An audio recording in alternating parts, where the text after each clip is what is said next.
Hey everyone, ever catch yourself just completely zoning out to like those videos online with the whispering and the tapping? Oh yeah. Those weird sounds and visuals, but they like give people these tingles. Uh-huh. That's ASMR, and it's like everywhere online these days. And for this deep dive, you guys sent us a ton of stuff to go through. Wow. Research papers, a YouTube video from like the queen of ASMR, ASMR darling. So is this just some internet fad? Or could there be something more to these tingles? Yeah. Let's start with like what we already think we know. Okay. ASMR Darling's video, it kind of shows what a lot of people already believe, which is that ASMR is all about triggering these relaxing, almost euphoric tingles with certain sounds and visuals, like, Right. someone tapping on stuff or whispering really softly. Sure. But is there any actual like science backing this up? It's interesting because ASMR it's more than just a trend. Research is actually starting to show that it's a real phenomenon with measurable effects on the brain. Oh, wow. Okay. Yeah. So it's not just in people's heads. There's Yeah. something actually happening in the brain. Exactly. But what about like those tingles specifically? Uh-huh. People describe them as pleasurable, even like euphoric. Yeah. Some people even compare them to, brain orgasms. Oh. Makes me wonder if is there a connection to like sexual arousal? Well, even though people make that comparison, it seems those tingles aren't actually connected to sexual arousal. Okay. Research actually shows that ASMR and sexual arousal are totally different experiences. Interesting. Even though, yeah, they both can involve pleasurable sensations.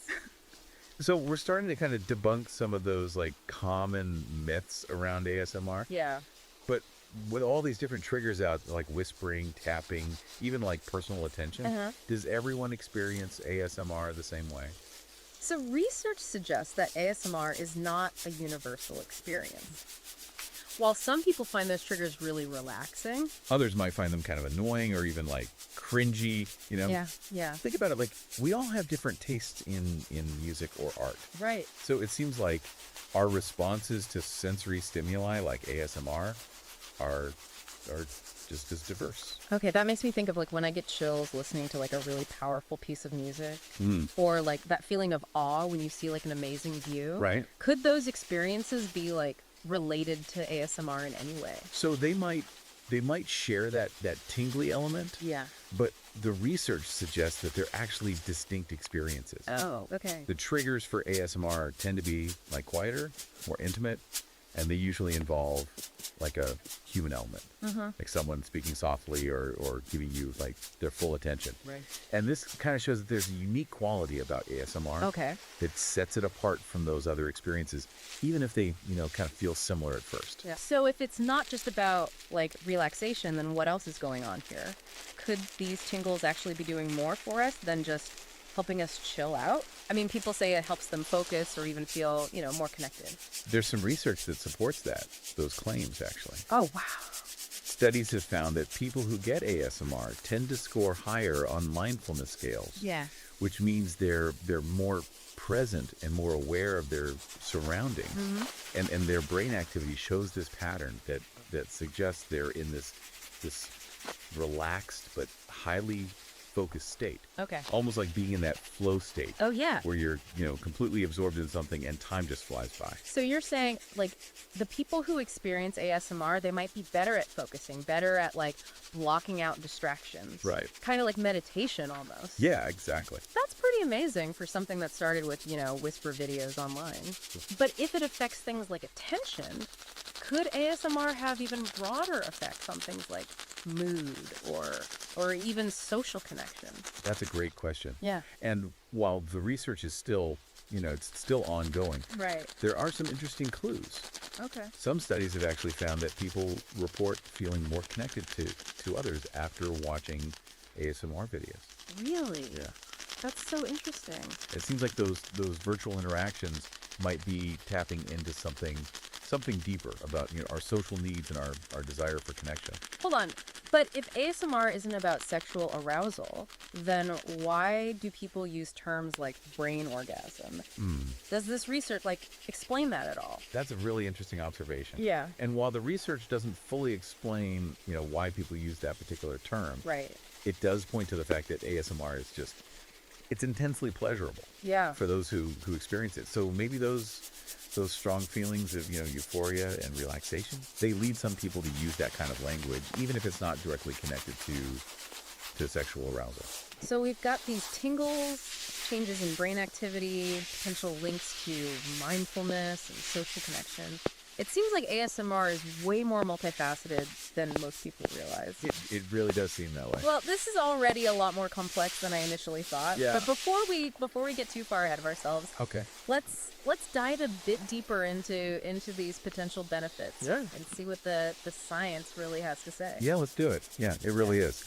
And speaking of those benefits, one that really stands out is ASMR's connection to mindfulness. Oh, yeah.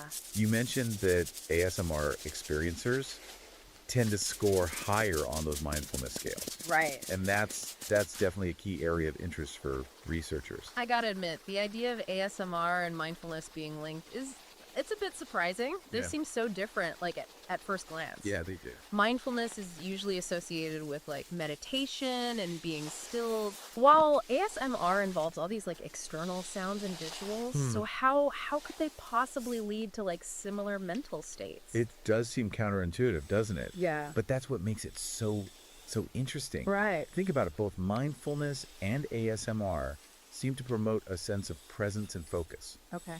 With mindfulness, you're training your mind to stay in the present moment. Letting go of all those distracting thoughts. Right. And with ASMR, those gentle sounds and visuals might be capturing your attention in a way that kind of quiets the mental chatter. Oh, so it's like those ASMR triggers are almost like giving your attention a focal point. Exactly. Like a mental anchor that helps you stay present. I can see how that could be similar to what happens during meditation, even if the process is totally different. Right. But are there any studies that like directly compare the effects of ASMR and mindfulness practices? There aren't that many direct comparison studies just yet, but there is research that's looked at brainwave patterns associated with both experiences. Okay. And they found some pretty interesting parallels. Oh, wow.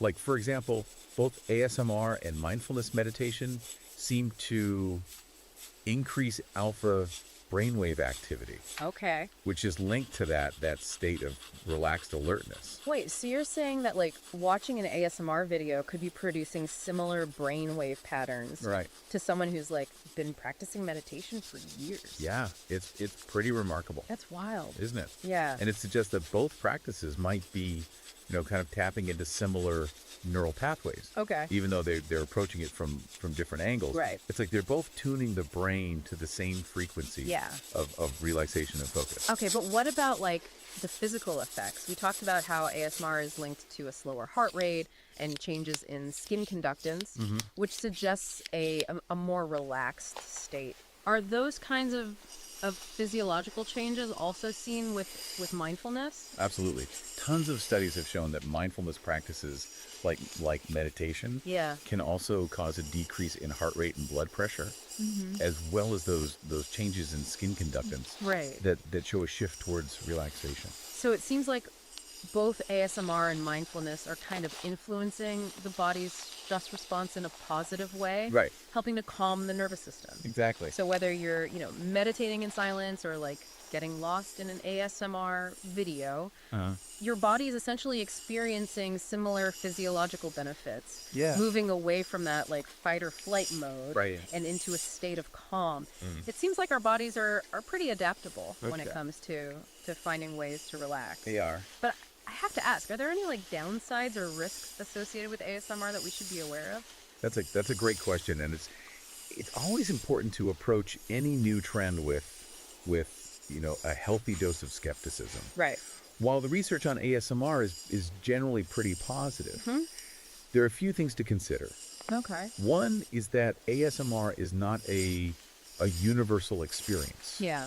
What some people find soothing, others might find irritating. Right. Or even anxiety-inducing. Right. Just like some people love the sound of fingernails on a chalkboard. Exactly. And other people can't stand it. Yeah, it's all about individual preferences and sensitivity. Right. And another thing to keep in mind is that ASMR shouldn't be seen as a replacement for professional help. Okay. If someone's struggling with with serious mental health issues Right, like severe anxiety or clinical depression, Yeah. while it might offer temporary relief, it's really important to address those underlying issues with a qualified healthcare professional. That makes sense. It's like using a heating pad to soothe a sore muscle. It can provide relief, but it doesn't actually address the underlying cause of the pain. Exactly. So ASMR could be a helpful tool, but it's not a magic cure for everything. Exactly. And just like with anything else, moderation is key. Right? Spending hours and hours immersed in ASMR videos, probably not the healthiest approach. Yeah. Especially if it starts to interfere with,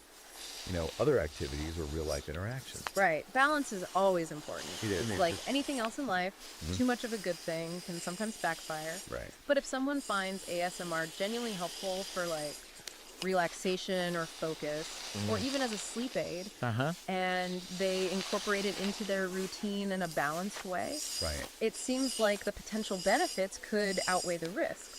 I think that's a fair assessment Yeah. based on what we know so far. Yeah. But there's still so much we don't know about ASMR. Right. And how it can be used most effectively. So more research is definitely needed. Speaking of research, what are some of the areas where you think more investigation is needed? Well, one area that needs more exploration is figuring out the optimal dosage of ASMR. Okay. Like how much exposure is beneficial, Right. and at what point might it become less effective, Yeah. or even counterproductive. We need more controlled studies to answer those questions. Okay.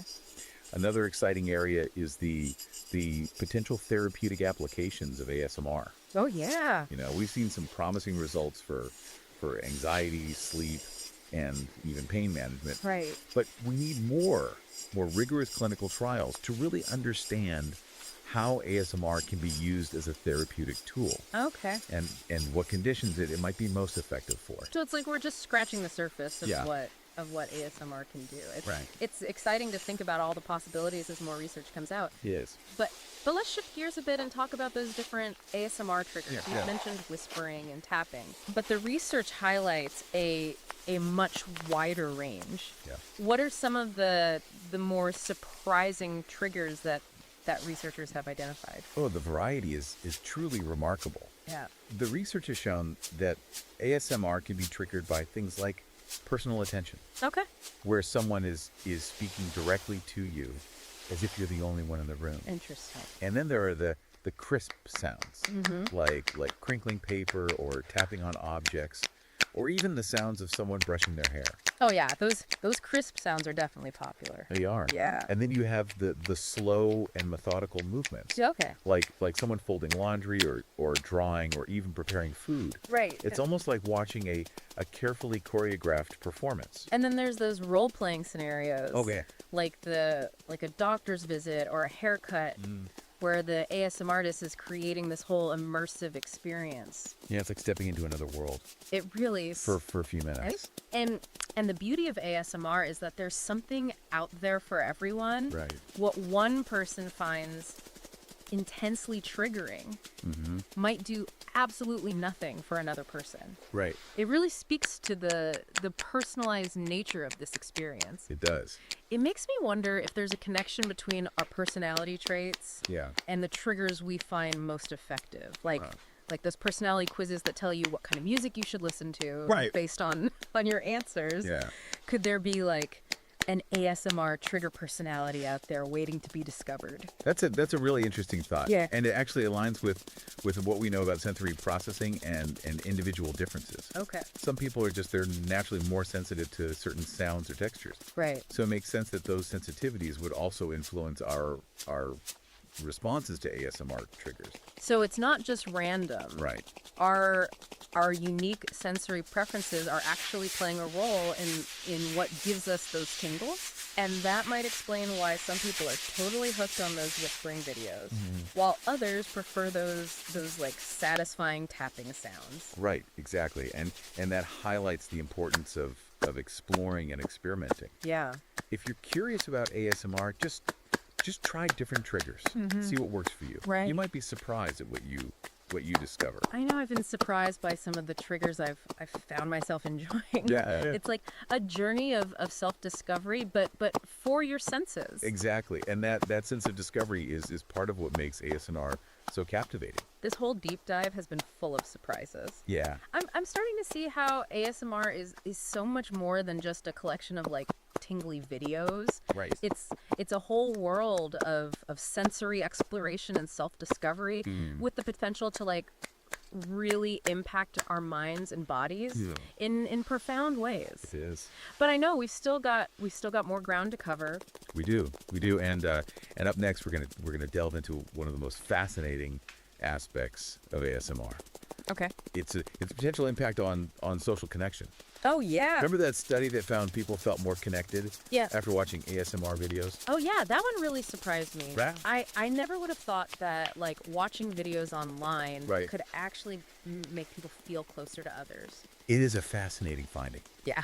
And it really challenges our assumptions about ASMR being a purely solitary experience. Right. So get ready to explore how those tingles might be tapping into our innate social needs and our desire for connection. All right, my mind is officially blown. We went from like tingles and brainwaves to mindfulness and now social connection. ASMR is way more complex than I thought. It really is remarkable, isn't it? This connection to social connection is one of the most fascinating areas of ASMR research. You know, it just seems counterintuitive that watching these videos alone could actually make people feel more connected. It really does seem kind of paradoxical. So how are researchers like explaining this? What's the thinking behind why ASMR might actually boost social connection? Well, one theory is that it's connected to the idea of social grooming. Okay. You know, how primates groom each other to bond and build relationships. Right. Well, some researchers think ASMR might be tapping into those same ancient pathways in the brain, even if it's happening virtually. So even though we're just watching a screen, you know, those gentle whispers and soft touches and that personal attention that's so common in ASMR videos that could be triggering those like primal instincts. Exactly. For social bonding and caretaking. That's the idea. It's like we're getting a virtual dose of those feel-good hormones. Yeah. That are released when we experience, you know, genuine human connection. Yeah. Even if it's just simulated. Wow, that's fascinating. It makes me think about how much we rely on technology for communication these days. Maybe ASMR is like filling a void, you know, providing that surrogate form of social touch that maybe a lot of us are craving in our increasingly digital world. It's a really interesting possibility. And if that's true, it could have some pretty significant implications for how we approach loneliness and social isolation in the future. Right. Imagine if ASMR could be harnessed to help people feel more connected, you know, more supported. Yeah. Even when they're physically alone. That would be incredible. It's like using technology to combat the very problems it sometimes creates. Yeah. But we've talked a lot about the potential upsides of ASMR, the relaxation, the focus, even the social connection. Are there any like potential downsides we should consider? Of course. Like with anything, I think it's important to approach ASMR with a balanced perspective. Right. Well, there's no evidence that ASMR is inherently harmful. Okay. I think moderation is always key. Right. Too much of a good thing can backfire. Exactly. And it's important to remember that ASMR it's a relatively new phenomenon. Right. And the research is ongoing. Yeah. There's still a lot we don't know about its long-term effects. So we need to balance the enthusiasm with a healthy dose of caution and critical thinking. I think that's wise, yeah. Got it. So where do you see ASMR research heading in the future? What are the big questions that scientists are still trying to answer? Well, one of the most important things is figuring out exactly how ASMR works in the brain. Okay. We know that those tingles are linked to specific brain regions and neurochemicals, but there's still so much we need to uncover about the precise mechanisms involved. So it's like we've identified the players, but we're still figuring out the rules of the game. That's a great analogy. Okay.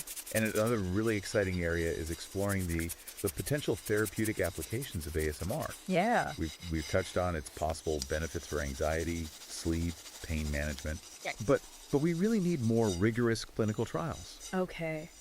To really understand how it can be used as a a therapeutic tool Yeah. and what conditions it might be most effective for. Yeah, I imagine designing those studies is pretty tricky. It is. It's not like giving someone a pill. Yeah. Right. You have to create those specific sensory experiences that trigger ASMR. Right. Which is a lot more nuanced than traditional medical intervention. You're exactly right. It's a unique challenge for researchers, but I think we're going to see some really creative and innovative approaches emerging in the coming years. Well, this deep dive has been quite the journey. We've gone from those basic tingles all the way to brain science, mindfulness, social connection, even the future of healthcare. It's amazing how much depth and complexity there is to something that on the surface seems so simple, you know, and it's a testament to the power of curiosity. Absolutely.